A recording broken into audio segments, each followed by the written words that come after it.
Nos corresponde abordar el tema del uso racional de la restricción de la libertad.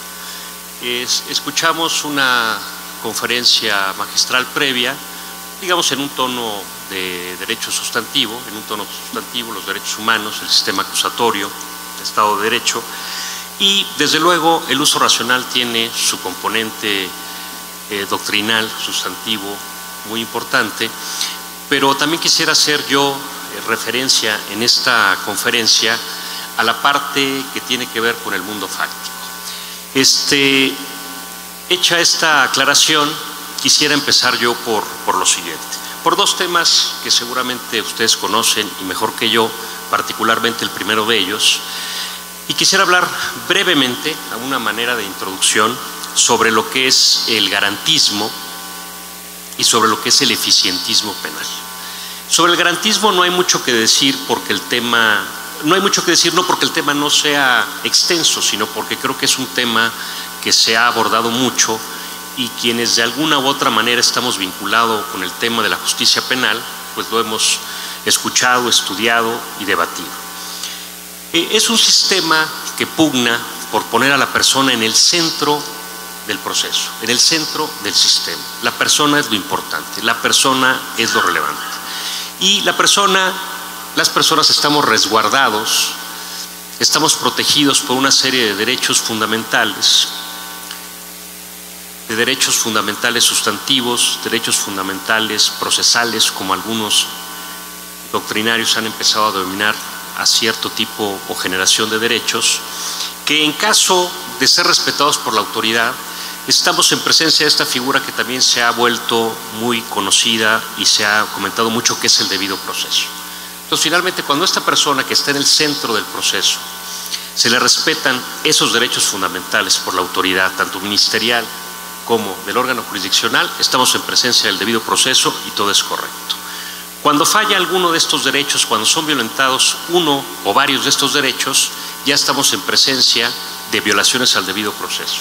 Y nos podemos encontrar con cosas tan desagradables como una persona que eventualmente supongamos con cierto grado de certidumbre que puede ser responsable incluso de un delito grave, que pudiese quedar en libertad. Por lo pronto, en lo que la autoridad hace las cosas como las debe hacer. Y básicamente el garantismo es la corriente filosófica y doctrinaria que impulsó el arribo al sistema penal acusatorio en México con la reforma del 2008, que se vino empujando desde tal vez 10 años antes, a través de múltiples actores. Y a través de recoger la experiencia internacional, fundamentalmente de Colombia, fundamentalmente de Chile, algunas cuestiones de Argentina, finalmente tuvimos nuestra propia legislación. Pero está inspirada en eso. Pero también, si ustedes recuerdan, cuando se genera la reforma del 16 de junio del 2008, donde se incorpora el garantismo en nuestro sistema de justicia penal, fue una reforma de una envergadura relevante. Se reformaron 10 artículos constitucionales, 7 de ellos sustantivos, del 16 al 22, otros 3 tuvieron que ver con mecanismos para adecuar, como fue el 73, el 115, el 123. Pero la gente que estudia estos temas se refería a más de 100 modificaciones, y modificaciones que cambiaron por completo el sistema. O sea, es decir, sí fue un cambio de 180 grados. No nada más es un lugar común el decirlo. Todas estas 100 modificaciones trajeron como consecuencia eso. La vacatio de 8 años, como todo, en su momento alguien dijo que era mucho tiempo, otros que fue poco tiempo, otros que era el correcto, finalmente fue el que estableció el legislador. Pero también cuando se estableció la reforma del 2008, esa misma reforma trajo consigo normas de excepción, sobre todo en materia de delincuencia organizada, ¿sí? Decía el doctor Sergio García Ramírez, que todos ustedes conocen, que la reforma era un vaso de agua con una gota de veneno por estas normas de excepción. Y esas normas de excepción es lo que tal vez podríamos encuadrar en el ámbito de la doctrina con lo que se conoce como eficientismo penal, ¿sí? El eficientismo penal es precisamente lo contrario al garantismo, ¿sí? Ha hablado de esto un doctrinario y académico holandés, John Barbel, poniéndole nombre, eficientismo penal, podríamos decir casi en oposición al garantismo, pues que tenemos muy relevantes representantes en el mundo, por mencionar alguno también muy conocido de ustedes y que ha visitado México varias veces, Luigi Ferrajoli. Pero, ¿qué es el eficientismo penal? Al contrario del sistema acusatorio, que recoge el garantismo, donde la persona está en el centro de atención, donde la persona es lo importante, en el eficientismo penal lo importante no es la persona, lo importante es la seguridad de la nación. Y él ubica como el primer antecedente, bueno, no el primero, pero tal vez como el más relevante, para crear toda esta doctrina en torno al eficientismo penal, los atentados en Nueva York en el año 2001. Pero incluso antes él sitúa las políticas que implementó el entonces presidente Alberto Fujimori en Perú. Para los más jóvenes estamos hablando ya del muy lejano 1988, 85, 86, 87, donde de pronto llegó una generación de presidentes en América Latina que despertaron un gran interés y una gran esperanza, con Fujimori en Perú, Carlos Salinas en México, Fernando Collor de Mello en Brasil, Saúl Menem en Argentina, y que bueno, ya cada quien tendrá su opinión respecto a lo que pasó con cada uno en sus respectivos países. ¿Qué fue lo que hizo Fujimori? Rápidamente, sobre todo para las generaciones más jóvenes con las que tengo ahora el gusto de hablar, fue un presidente que surgió de una rectoría del interior del Perú. Finalmente hizo una campaña que asombró al Perú, era un no político, la gente un poco harta de los políticos votó por él y venció nada más y nada menos que en la segunda vuelta a quien hoy es Premio Nobel de Literatura, Mario Vargas Llosa, que de haber sido presidente seguramente, con toda seguridad no sería Premio Nobel de Literatura actualmente, y empezó Fujimori. Fujimori muy rápidamente acabó con Sendero Luminoso, el grupo terrorista peruano que tenía asoleados a los peruanos con bombas, algo que afortunadamente en nuestro país nunca hemos vivido. Básicamente los ponía en el mes de diciembre y ya verdaderamente causaba terror. Finalmente se convierte en héroe porque lo detiene. El problema fue cuando se fue averiguando cómo lo detuvo, ¿sí? Finalmente, cuando es detenido, y ustedes pueden ver las imágenes en internet, le puso desde un uniforme de reo de caricatura, lo puso en una jaula, lo caricaturizó, permitió que la gente lo viera en la plaza pública de Lima, en una jaula como si fuera un animal, y ahí empezaron los señalamientos de violaciones a derechos humanos. Finalmente la historia, y ustedes saben que Fujimori terminó en la cárcel junto con su secretario del Interior, Montesinos, que aún está en la cárcel de máxima seguridad que él construyó para guardar a Abimael Guzmán, en que para llegar a Abimael tuvieron que torturar y matar a una gran cantidad de personas. Es decir, cualquier gente vinculada con ellos era detenida, torturada y si no cooperaba la mataban. Y por eso es que llegaron más o menos rápido con él. Todo esto surgió tiempo después. Entonces, John Verbal ubica este eficientismo penal, primero no haciendo una laudatio de él, sino simplemente como un estudio desde el punto de vista penal. Dice, donde lo que no importa la persona y no importa las personas que tengan que ser sacrificadas, lo que importa es la seguridad del Estado. Y si para lograr la seguridad del Estado tenemos que violentar estos derechos humanos de algunas personas en particular, lo vamos a hacer. Y eso fue lo que hizo Perú. Es el primer caso que él identifica, aunque dice que a nivel global esto sucede cuando se dan los atentados de las Torres Gemelas, que todos ubicamos, algunos recordamos, otros eran o incluso niños cuando esto sucedió, pero que cambió de una manera importante la composición y la seguridad en el planeta, no solamente en los Estados Unidos. Pero eso también se basa en el eficientismo penal. Ahí lo importante es la seguridad de la nación. Si tengo que violentar derechos humanos, que a lo mejor no son tan trascendentes porque implican una revisión en un aeropuerto, lo voy a hacer. Y si tú no quieres que te revisen, no viajas en avión, se acabó, no te voy a preguntar más. Pero eso trasciende a otro tipo de situaciones, siendo tal vez las menores, esto de que me revisen en un aeropuerto cuando a lo mejor no tienen atribuciones para ello. Entonces ahí es cuando empieza a surgir esta cuestión del eficientismo penal. Es decir, donde si tengo que violentar eventualmente ciertos derechos, lo voy a hacer en aras de la seguridad de la nación. Pero por otro lado, pugnamos por el garantismo, donde es el pleno respeto a los derechos humanos de todos los individuos, independientemente del hecho delictivo que se le impute, sea uno de los menos graves o sea una de las conductas más graves que una sociedad sanciona. Entonces ahí está la discusión del asunto. Creo, y además podemos ubicar fácilmente actores en los dos extremos, ¿no? Yo no sé quién sea el bien o quién sea el mal, o cuál sea el mal, cuál sea el bien, pero de un lado podemos ubicar a los operadores de los sistemas de justicia penal y a otra parte la academia y la doctrina. Desde luego hay excepciones, como es el caso de la Fiscalía de Querétaro, que lo abordaré en un momento más, pero básicamente todos los operadores están a favor de que eventualmente se restrinjan libertades y derechos en tratándose de la seguridad del Estado, porque consideran que la única forma de combatir a una delincuencia extraordinaria es con herramientas extraordinarias, ¿sí? Y para no ir más lejos y entrar en Honduras, pensemos en el arraigo. Creo que si discutimos sobre el arraigo, creo que básicamente todos concluiríamos que es violatorio de derechos humanos, ¿no? Con ciertos argumentos a favor o contra, pero creo que esa sería la conclusión a la que todos arribamos.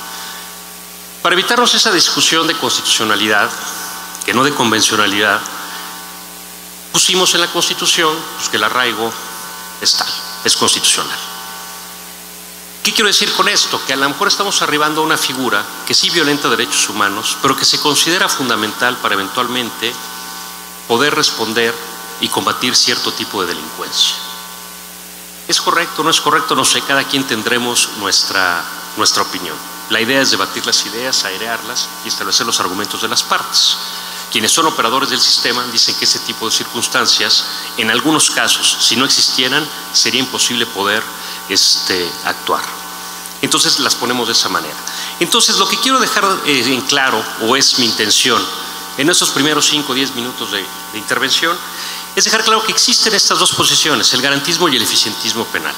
Supongo que la mayoría vamos por el garantismo, pero no porque estemos en pos del garantismo debemos ignorar que existe la otra corriente que muchas personas apoyan y que la doctrina, más que apoyarla, la enuncia, la identifica, la enuncia, la sistematiza y la divulga, ¿no?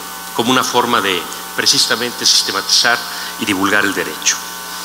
¿Quién tiene razón? Ahorita trataremos de no decidir quién tiene razón, sino cuáles son las razones a las que alude cada uno de ellos y eventualmente, a mi juicio, o incluso a juicio de algunos investigadores del INACIPE que me han compartido sus lecturas o me han compartido sus inquietudes, les puedo yo decir. Uso racional de la restricción de la libertad. Primero, tenemos que reconocer el bagaje cultural que en el tema de derecho y en el sistema de justicia penal tenemos, ¿sí? Se nos dijo mucho, oímos mucho, algunos lo repetimos y lo seguimos diciendo cuando tenemos oportunidad de participar en un foro, que el cambio hacia el sistema de justicia penal para dejar atrás lo que la doctrina denominó inquisitivo mixto tiene que ver con un cambio cultural. Desde luego que sí, desde luego que sí, pero eso es muy importante porque fíjense el bagaje que nosotros traemos en esta materia. Venimos de un populismo penal escandaloso que aún no lo dejamos. De pronto pareciera que este país lo queremos gobernar a golpe de código penal, ¿no? Entonces, los legisladores desde luego no son abogados, la mayoría de ellos, y no tendrían por qué serlo. No es esa la razón por la que están ahí. Pero sí se debería asesorarse en materia de política criminal y derecho con abogados, porque de pronto tenemos que las políticas que emprendes en esta materia legislativa son francamente en sentido contrario al sistema que también el legislativo impulsó, en otra legislatura, pero que también el legislativo impulsó. Entonces tenemos de pronto un amplísimo catálogo de delitos, ya no digamos ahorita vamos de la prisión preventiva oficiosa, un amplísimo catálogo de delitos. ¿Cómo vamos a pretender despresurizar el sistema de justicia penal, que menos casos lleguen a tribunales, que el 80-90% de los asuntos idealmente se puedan resolver por una salida alterna, si para empezar tenemos un catálogo de posibilidades enorme para que la gente vaya a una agencia del Ministerio Público a denunciar un delito? Tendríamos que empezar por disminuir el catálogo de delitos y dejar el derecho penal para todos los que estudiamos derecho o que posteriormente se han involucrado en esta disciplina. Es la razón del derecho penal, es la última ratio. Cuando todo lo demás ha fallado, tiene que entrar el derecho penal. Pero de pronto nos encontramos con que la primera opción que de pronto se nos ocurre para combatir algún tipo de conducta que no nos gusta es tipificarlo como delito. Seguramente muchos de ustedes saben, por ejemplo, que hay más delitos especiales, hay más delitos en las leyes especiales que en el Código Penal. O sea, todos los especialistas quieren delitos. Los fiscalistas quieren delitos, los ecologistas quieren delitos, todo el mundo quiere delitos. Entonces, si ustedes creen que por haber estudiado el Código Penal de su estado, el federal, ya conocen los delitos, olvídenlo. Hay otra cantidad mayor en leyes especiales, que para empezar hay que buscarlos, ¿no? Entonces, eso nos habla de esta predisposición ya casi cultural que tenemos de crear tipos penales. Entonces, yo creo que un primer paso es disminuir el catálogo de delitos. Déjense ahorita si son de prisión preventiva oficiosa o no. Disminuir el catálogo de delitos. Terminar con ese populismo penal. Para no hablar de otro que es menos dañino, pero es igual de populista, el del quantum de la pena, ¿no? De pronto nos encontramos que ya tenemos delitos con 50 años de prisión. Eso es verdaderamente absurdo. Lo que tenemos que hacer, los que estamos en esto, es investigar y detener a quien cometió el delito. Primero. Y después ya vemos si le ponemos 1000 años. ¿Sí? Entonces los quantums de la pena también son, a mi juicio, ridículos, pero son los menos dañinos. Que pongan 500 si quieren, pero que los agarren. O que los agarremos cuando nos ha tocado estar en esa responsabilidad. Pero sí creo que el populismo penal debemos tratar de combatir y crear una cultura al respecto. Y ahora vamos a hablar un poco de ese tema que ha polarizado mucho, el artículo 19 constitucional. Como ustedes saben, el artículo 19 constitucional en su segundo párrafo trae el catálogo de la prisión preventiva oficiosa. Todos sabemos que la prisión preventiva oficiosa tiene que ver que cuando una persona es vinculada a proceso porque se le imputó alguno de los delitos contenidos en ese catálogo, en automático el juez tiene que determinar prisión preventiva. Es decir, no ha lugar a la discusión a otra medida cautelar. Tiene que ser necesariamente la prisión preventiva. Bueno, de entrada ese artículo fue muy discutido de cara al sistema acusatorio. Pero la discusión se volvió más agria en estos últimos días, ya que tanto el Congreso de la Unión, Cámara de Diputados y Senadores, ya aprobó 9 delitos más a este catálogo. Que si sumamos más o menos los 11, 12 que había en el catálogo, ya son como 20, 21 delitos de prisión preventiva oficiosa, que ya se desdoblan en el Código Nacional en un poquito más, porque hay algunos genéricos en el 19, como es los que atentan contra la seguridad de la nación, la libertad psicosexual, se desdoblan en 3 o 4 más. Pero hablemos en números redondos de 20 a 25 tipos penales. Aquí lo que yo quiero llamar la atención es lo siguiente. Tuvimos la oportunidad en el Instituto Nacional de Ciencias Penales en participar en las audiencias públicas. Cada quien tendrá su opinión de las audiencias públicas de Parlamento Abierto, pero algo que sí me pareció muy significativo fue lo siguiente. La academia en su conjunto, creo que no hubo un solo académico de la institución que ustedes me quieran decir que haya apoyado la moción de incorporar nuevos delitos al catálogo del artículo 19. Creo que no hubo ninguno. Sin embargo, los operadores sí, y también los afectados. Por ejemplo, pongamos robo de transporte. Bueno, pues hubo un representante de la Cámara respectiva donde pedía encarecidamente a los diputados, porque esta audiencia pública que le hablo se dio en esta Cámara, de que lo incorporaran. Y narraba 2, 3, 4, 5 casos, pues que desde luego te generan inquietud como ciudadano, te da coraje como ciudadano que eso pase, y crees que lo que él dice es muy atendible, ¿no? Oyes los casos que también fueron planteados ahí por vecinos de la Ciudad de México, donde una banda que no tiene que ver con el país, pero sí con la nacionalidad de quienes la integran, que son colombianos, han hecho del robo a casa habitación un negocio muy importante para ellos, y que han asoleado zonas de la ciudad y saben que lo tienen que cometer sin violencia para poder obtener la prisión preventiva, para obtener otra medida cautelar distinta a la prisión preventiva, y así lo hacen, no actúan con violencia. Pero están tan organizados que de pronto cuando hay que dar una fianza o hay que llegar a un acuerdo reparatorio, llegan con el dinero en efectivo y pagan 5 millones de pesos. Es decir, es toda una organización. Lo que les quiero decir es que cuando oyen ustedes las razones de quienes pugnan por algún tipo de delito en particular para ser incorporado en el catálogo, no puede dejar de pensar uno que tienen razón en lo que dicen. Y desde luego los argumentos de la academia son casi imposibles de debatir desde el punto de vista doctrinario y desde el punto de vista de la academia. Entonces, ¿qué hacer bajo esta circunstancia? Yo creo que lo que tenemos que hacer en esta circunstancia es reconocer lo que sucede en el mundo fáctico y pues, en el mundo del deber ser. Y debemos aproximarnos a ambos. Y no nos debemos casar con ninguno de los dos. Decía que creo que Querétaro, y digo creo, no lo puedo asegurar porque igual el fiscal Echeverría me dice que no es así, pero creo que Querétaro es de las pocas fiscalías que no abrazaron la iniciativa de ampliar el catálogo de delitos que prevén prisión preventiva oficiosa del artículo 19. Pero realmente es de las pocas fiscalías, casi todas fueron en torno a eso.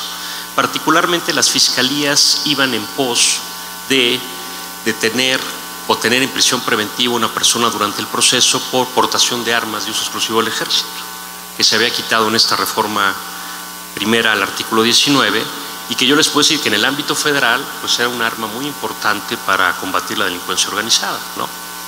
Es decir, ¿cómo vamos a dejar libre a una persona que trae un lanzacohetes en la cajuela? Pues como ¿para qué trae un lanzacohetes?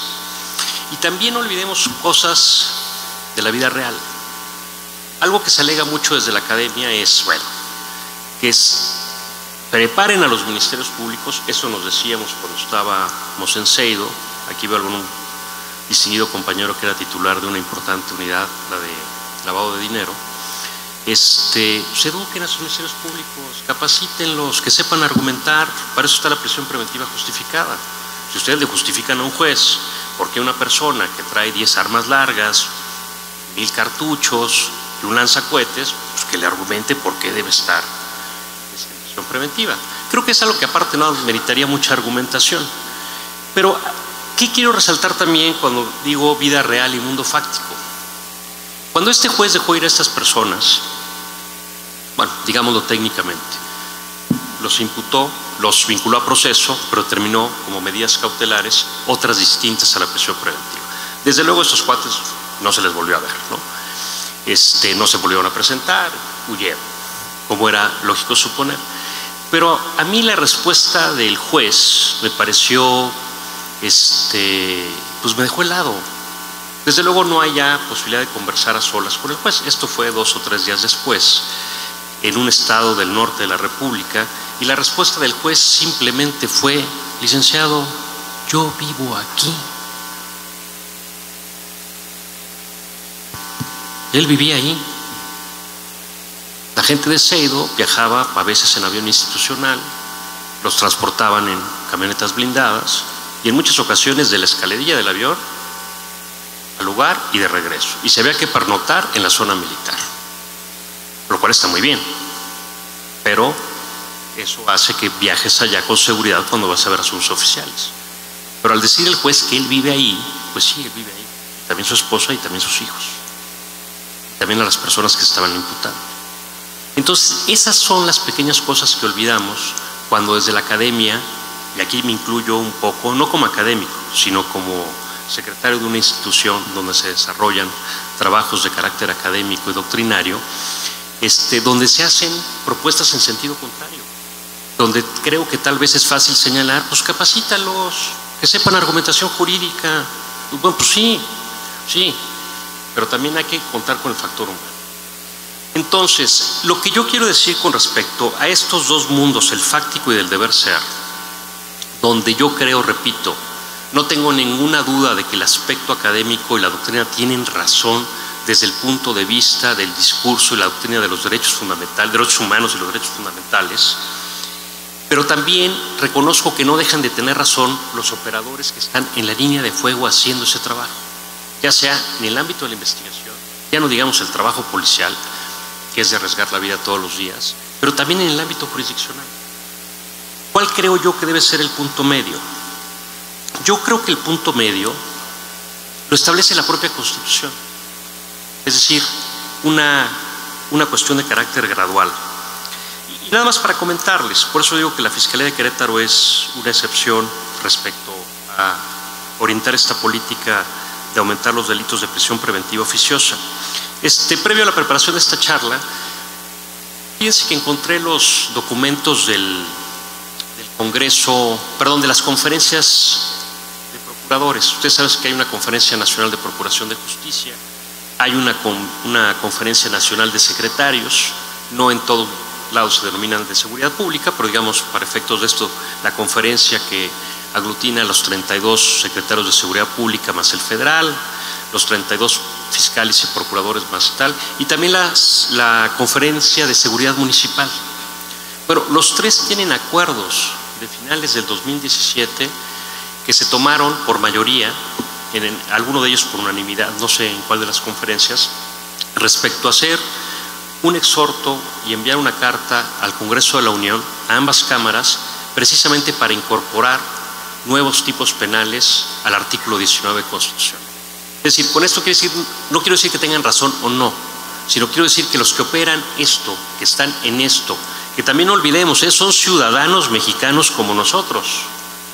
Muchos de ellos tienen esposa y tienen esposa, tienen hijos y tienen hijas, tienen mamá y tienen papá, es decir, no son de otro planeta, o sea, no son personas que pretenden vivir en otro lugar distinto al que vivimos nosotros. Igual les puede pasar a ellos, igual les puede pasar a nosotros, o a nosotros cuando estamos allá, es decir, son ciudadanos también y que están tratando de hacer, en el mejor de los casos, puede ser que no en todos, pero en el mejor de los casos, un esfuerzo para tratar de sacar adelante esto. Pero sí, me llama la atención que precisamente todos ellos pugnen por el Congreso de la Unión finalmente legisló, y por lo menos 2 o 3 delitos de los que ellos pretendían, sí lograron que se incorporaran como de prisión preventiva oficiosa, que particularmente es el robo a casa habitación, el robo a transporte, el feminicidio y el uso o portación de armas prohibidas. Y miren, nada más no los voy a aburrir, pero fíjense, nada más es un parrafito. Estoy hablando de la Conferencia de Procuración de Justicia y de Secretarios de Seguridad Pública. Fue una conferencia de ambas entidades, de las 32 entidades federativas.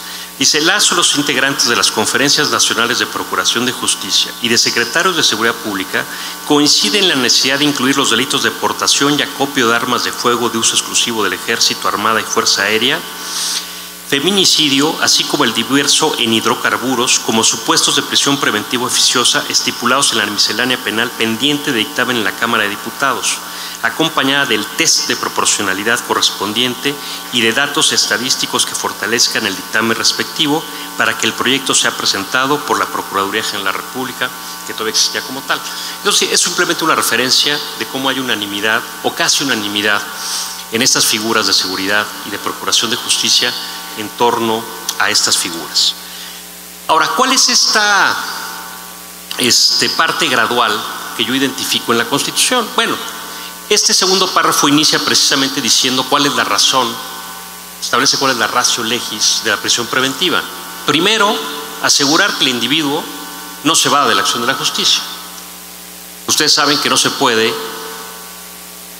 procesar a una persona por un delito en ausencia. Entonces tenemos que asegurarnos que esté. Segundo, que no represente un peligro para la víctima o para la comunidad. Y tercero, que no vaya a entorpecer el proceso. El hecho de que esté afuera sirva de pretexto para utilizar ciertas herramientas para entorpecer el proceso. Básicamente esas son las razones por las cuales una persona queda en prisión preventiva oficiosa. Bueno, perdón, en prisión preventiva, que en el mejor de los casos lo tendrá que el juez de determinar. Entonces, si esas son las razones, podríamos decir que deberíamos ir caminando paulatinamente en ese sentido, es decir, disminuir el catálogo general de delitos, primero.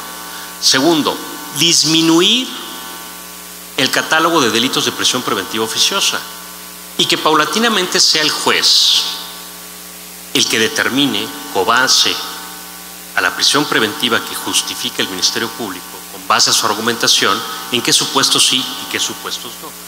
Yo realmente ahora pienso que no estamos en condiciones de hacerlo, no para todos los delitos. Podríamos discutir cada uno de los 20 delitos están, o 23, 24, en el artículo 19, y en algunos podríamos coincidir y en algunos no. Pero entonces, yo creo que o es quitarlos o es dejarlos, ¿no? Pues sabes que este delito sí, no, este no, este sí, no, bueno, o sea, sí o no. O tenemos delitos de prisión preventiva oficiosa o no. Pero yo creo que parte del asunto está en avanzar hacia allá. Fácil, ¿no? Pero, no, ¿cómo lo hacemos? Bueno, yo creo que hay herramientas que nos da nuestro propio código, nuestra propia ley, para avanzar hacia eso.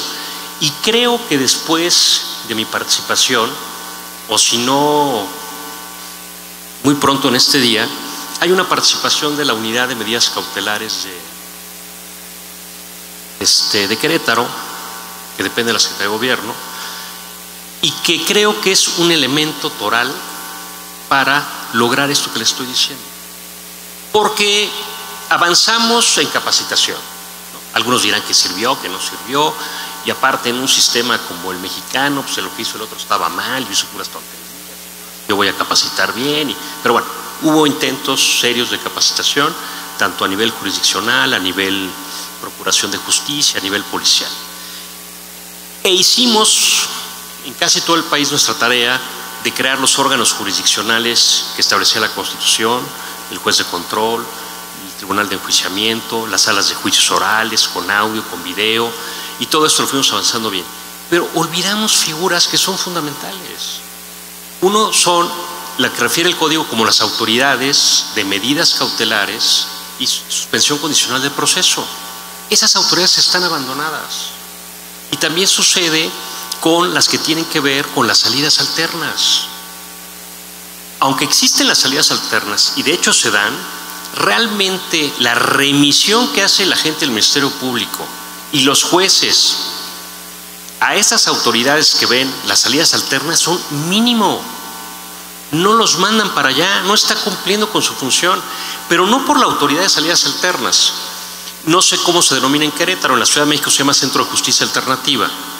La ley da la posibilidad de que cada entidad le denomine de diferente manera, por eso se refiere genéricamente a autoridad, pero no lo remiten. Entonces creo que ahí hay dos fallas muy importantes, a figuras fundamentales que no le hemos dado el peso debido, porque tiene una razón de ser que las salidas alternas sean en un lugar distinto a la Procuraduría Oficial, en un lugar distinto al juzgado. Hay hasta modelos de cómo deben ser, los colores para que la gente esté tranquila, respira, llega a un acuerdo, platica, todo, hasta que las mesas sean redondas, las sillas del mismo tamaño, ninguna más. Es decir, hay toda una serie de disposiciones para que los podamos mandar allá.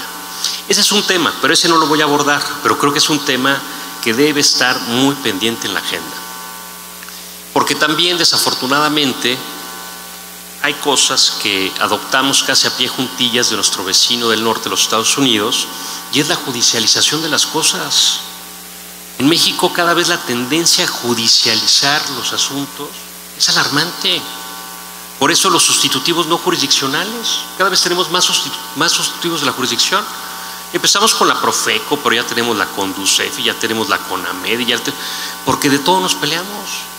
O sea, de verdad, esa tendencia que tenemos a judicializar las cosas, que es muy propia de la cultura estadounidense, la adoptamos a pie juntillas y ya tenemos saturado todo. Entonces las salidas alternas son fundamentales. Creo que a todos nos los dijeron. 80, 85, 90% del éxito del sistema acusatorio es que ese número, ese porcentaje lo resolvamos en salidas alternas. Si no, vamos a saturar el sistema. Ahorita, para que nos den una audiencia inicial, hay veces, y les puede constar a muchos de los que están sentados aquí, 6 meses para una audiencia inicial, porque ya saturamos el sistema.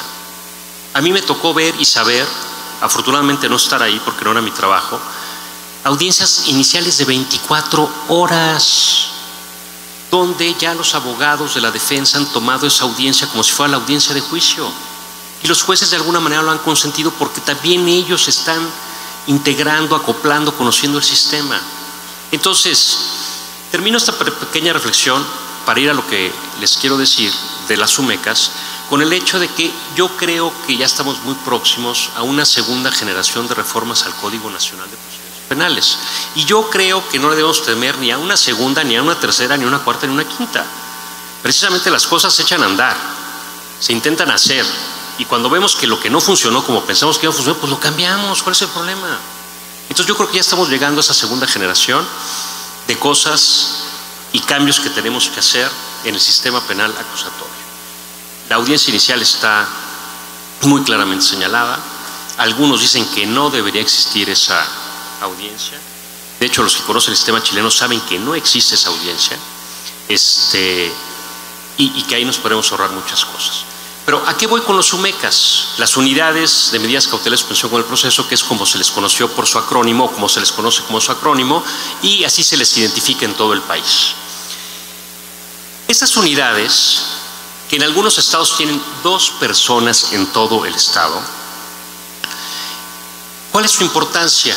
¿Y qué tiene que ver con los delitos de prisión preventiva oficiosa y también con la llamada puerta giratoria? Pues miren, sí es como comercial, pero no, porque aparte creo que ya se agotó. Pero hay un libro que acaba de publicar el INACIPE con Tirant Blanche, que se llama Las medidas cautelares. Entonces creo que son 10 o 12 personas que conocen muy bien del tema, que lo abordan de diferentes maneras, que hablan sobre la autoridad encargada de la supervisión de medidas cautelares de suspensión condicional del proceso, y creo que es muy interesante, aportan cosas muy relevantes y datos muy interesantes estadísticos que tiene el Sistema Nacional de Seguridad Pública, en algunos casos el INEGI y también México Evalúa. Entonces, creo que podría ser interesante.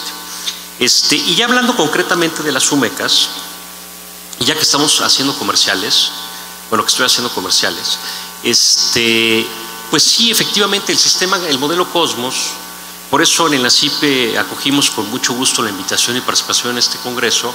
Es el que sale mejor calificado en esta evaluación que hace esta muy seria organización de la sociedad civil que es México Evalúa, que por lo que vi en el temario, la coordinadora, la líder del proyecto, María Novoa, estará aquí con ustedes. Y el comercial es que le hice una entrevista en El Mundo del Abogado de este mes, entonces lo pueden ver, la entrevista a María Novoa, y donde habla, por supuesto, del modelo Cosmos.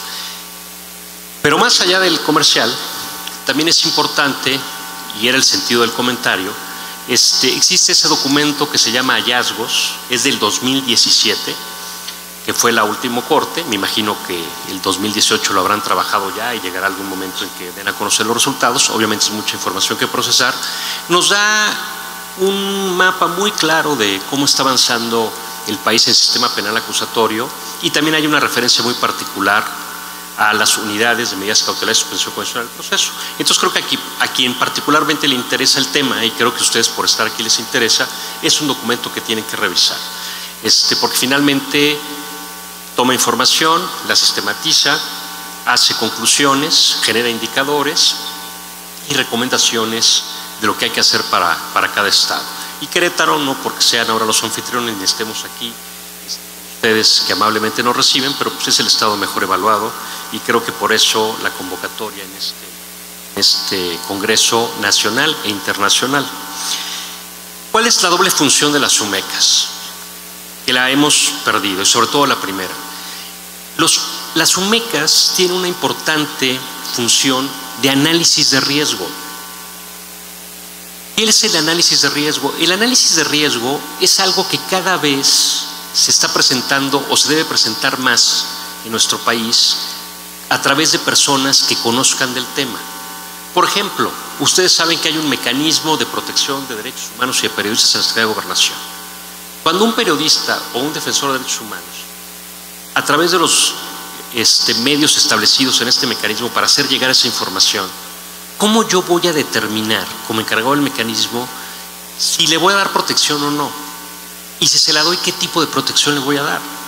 Porque imagínense también la responsabilidad que tiene en sus hombros el sujeto que determina si sí se le da o no se le da y de qué manera se le da. Imagínense que ustedes determinen que no y de pronto tengan la muy mala noticia de que a los 3 días les digan que esa persona la mataron. Entonces imagínense primero la carga moral y segundo la responsabilidad jurídica. Porque obviamente lo primero que van a decir, le dijimos, y el señor denunció y no le hicieron caso y ya lo mataron y es su responsabilidad. ¿Quién nos va a decir qué decisión informada debemos de tomar? El analista de riesgo. Entonces hay analistas de riesgo que ven el asunto objetivamente y hacen ese análisis. Dicen el riesgo es real, el riesgo es bajo, el riesgo es alto. Esas son las medidas que hay que tomar. Y eso va a informar la decisión que yo como autoridad voy a tomar. Bueno, en materia de unidades de medidas cautelares sucede lo mismo. La unidad de medidas cautelares tiene que hacer análisis de riesgo de quién, de la persona a la que se está imputando el delito y se va a imponer una medida cautelar. Esa persona es lo que nos va a decir, ¿existe probabilidad de que se evada de la acción de la justicia? ¿Sí o no? ¿Y por qué me lo dice?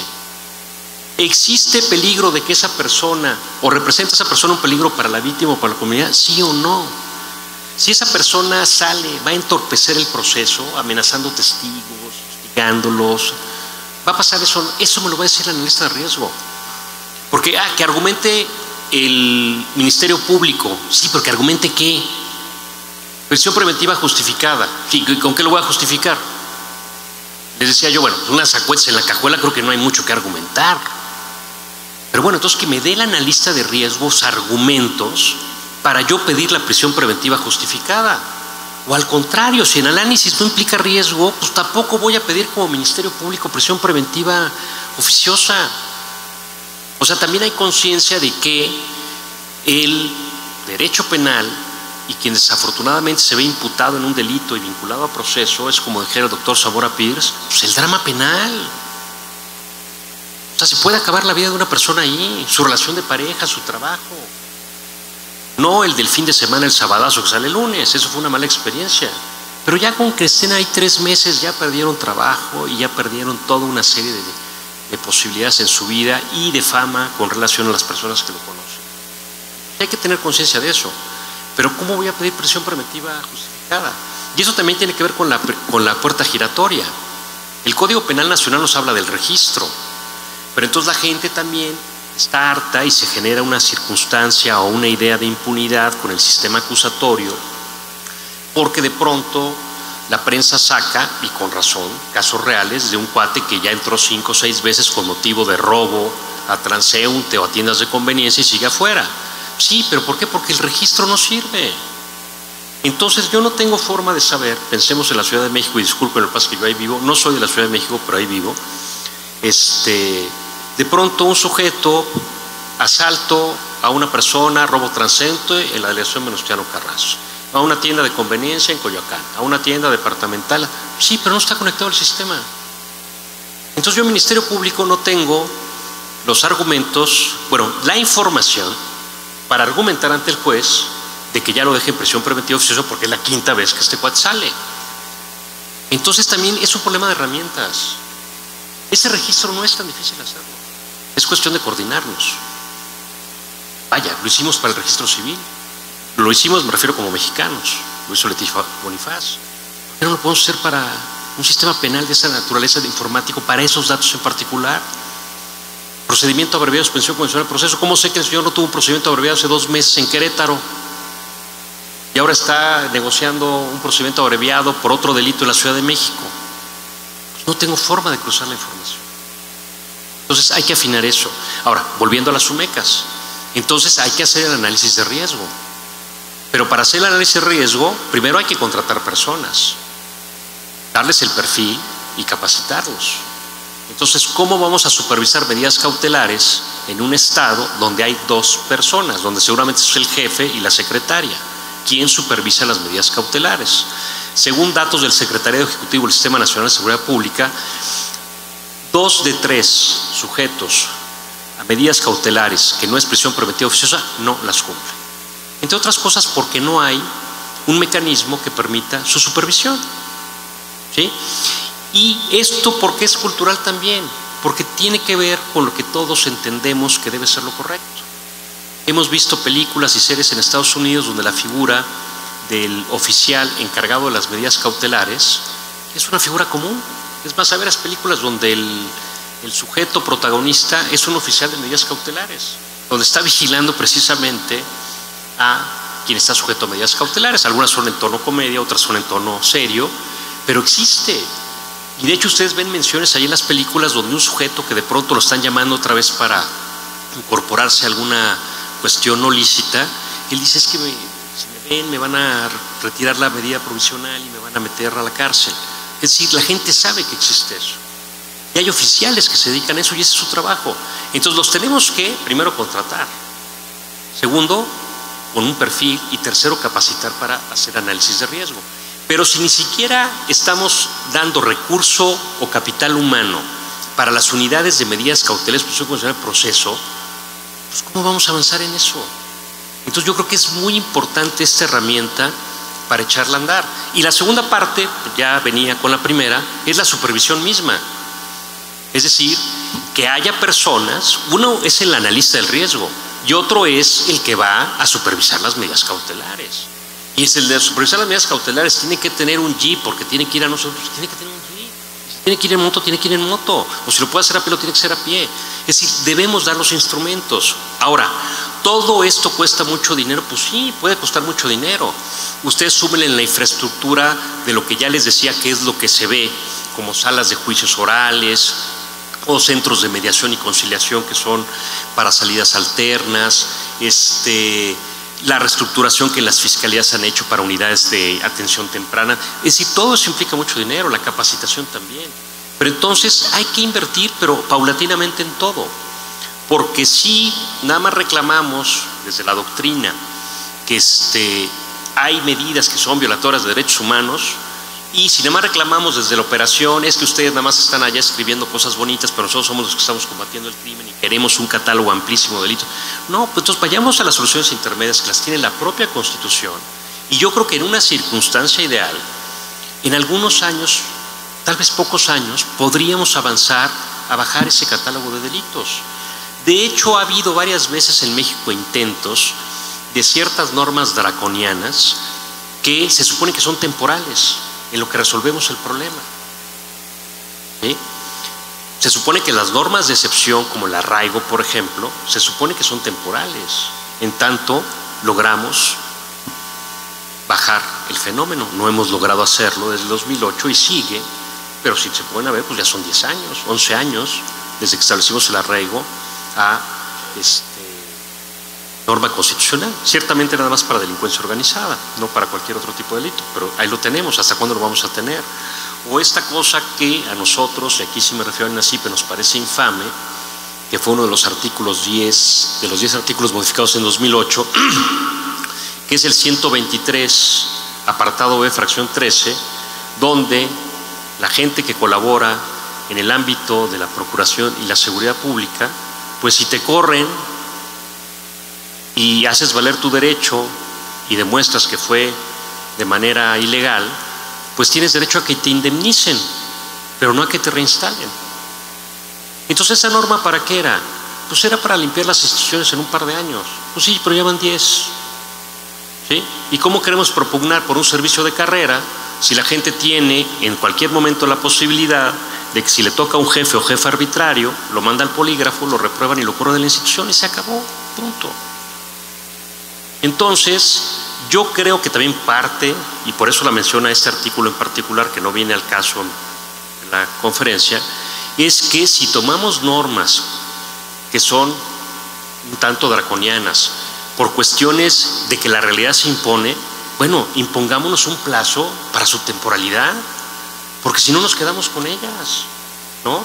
Entonces, porque también dicho sea de paso, repito, ¿qué aliciente hay para policías, para analistas de inteligencia y para ministerios públicos si el servicio de carrera puede ser truncado en cualquier momento por un acto arbitrario? ¿No? Cuando de hecho, repito, si ganas, te indemnizan, pero no te reinstalan. Y si ya llevabas 20 años, pues adiós, perdiste, ¿no? Y eso puede ser objeto de una arbitrariedad. Entonces, mi propuesta es por avanzar hacia fortalecer las unidades de medidas cautelares y de suspensión condicional del proceso, UMECAS, como se les ha denominado en todo el país por el acrónimo, donde creo sinceramente, y no por ser amable con los anfitriones que son muy cálidos con nosotros, Querétaro es un ejemplo para invertir en eso. Y debo ser honesto, ignoro si Querétaro es el único que tiene la ley que aquí denominan Cosmos, que me parece otro instrumento fundamental. Es decir, debe haber una coordinación entre los diferentes actores. Aquí cada quien va por su cuenta, me refiero a México, ¿no? Y más cuando son poderes distintos. El legislativo va por un lado, el ejecutivo para otro lado en términos de procuradurías, fiscalías, son autónomas también. Es decir, entonces creo que el hecho de que exista aquí la denominada ley Cosmos es algo muy importante. Y yo también dejaría como inquietud la cuestión de que el órgano encargado de las salidas alternas, que en términos de la Ley Nacional de Mecanismos Alternativos de Solución en Controversias en Materia Penal, que es una de las 4 leyes nacionales que prevé el artículo 73 de la Constitución, que prevé mediación, conciliación y junta restaurativa, sean centros en los que también se invierta y sean centros a los que también se les dé una participación decidida, porque aparte son mucho más los delitos del fuero común que pueden ser objetos de mediación o conciliación que los federales. Entonces yo creo que también esa es una forma de avanzar hacia esto. Entonces yo concluiría diciendo, la apuesta que yo me atrevería a decir para avanzar es a esta gradualidad prevista en los 2, 3 primeros renglones del artículo 19 de nuestra Constitución, que establece cuándo tendría que haber prisión preventiva. Y yo creo que en la medida que avancemos con eso y afinemos los instrumentos que ya existen legalmente hablando, UMECAS, salidas alternas, registros para puerta giratoria, iremos afinando con el tiempo y tal vez nos veamos en unos años celebrando que no existe ya catálogo de delitos de prisión preventiva oficiosa en nuestra Constitución. Que así sea. Muchas gracias por su atención.